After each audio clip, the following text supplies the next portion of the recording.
This is Dana Kaplan. I use he and him pronouns, and I am Outright's executive director.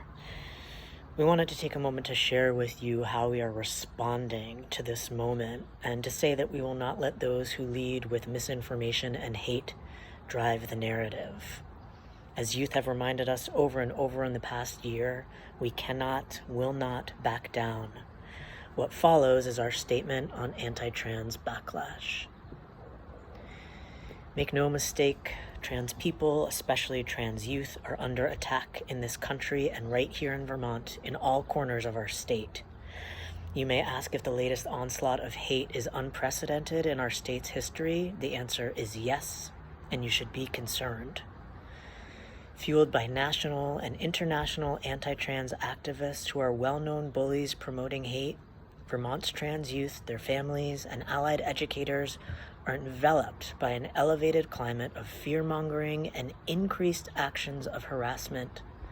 WCAX, a media outlet that reaches 99% of Vermonters, used its power to spread misinformation that is wreaking havoc on the lives of young trans people. Even a school's website was hacked with transphobic hate.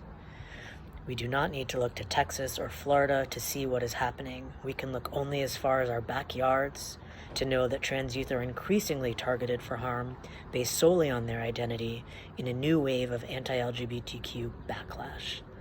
Young people and their families are facing incessant vitriol and threats of violence at community events, schools, and elsewhere. The drivers of hate are orchestrating a coordinated campaign to send a clear message. Trans youth are not welcome and they are not safe, and the intended and unintended impact is life-threatening.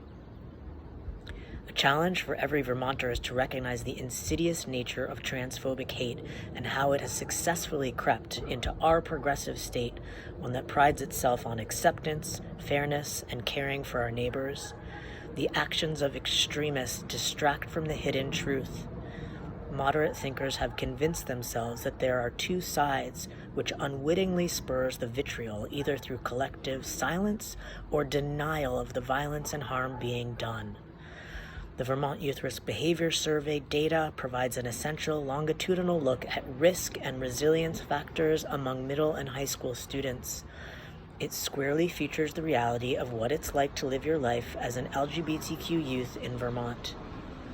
Key findings from the 2019 YRBS data include facts that LGBT youth are 3.5 times as likely to have experienced unwanted sexual contact in their lifetime, 3 times as likely to have skipped school in the last 30 days because of feeling unsafe, and 4.5 times as likely to have attempted suicide in the last 12 months than their cisgender heterosexual peers.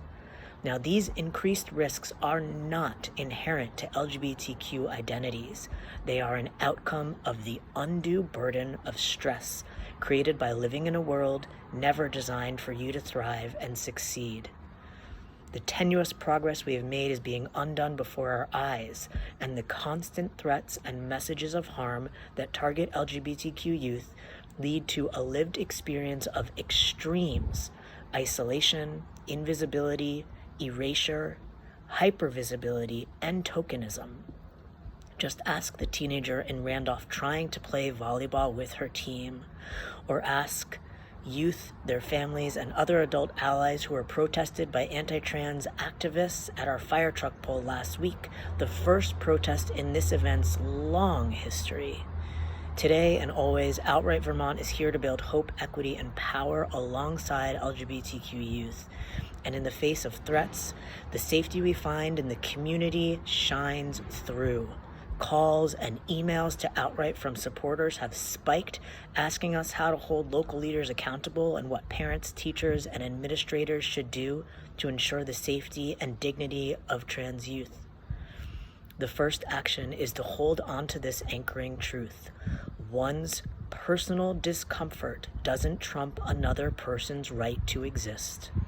All youth have a right to live and learn in environments where they feel safe to be themselves, full stop. Second, we call on parents, adult allies, communities, and schools to join us in standing with LGBTQ youth in Vermont.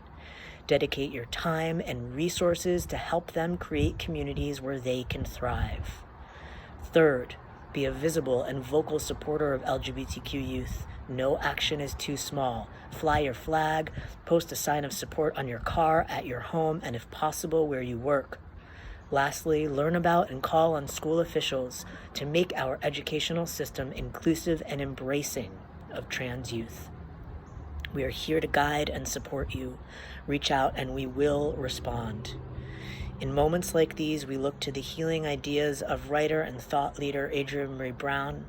In her 2018 writing titled Attention Liberation, A Commitment, A Year of Practice, she states, "What we give attention to grows.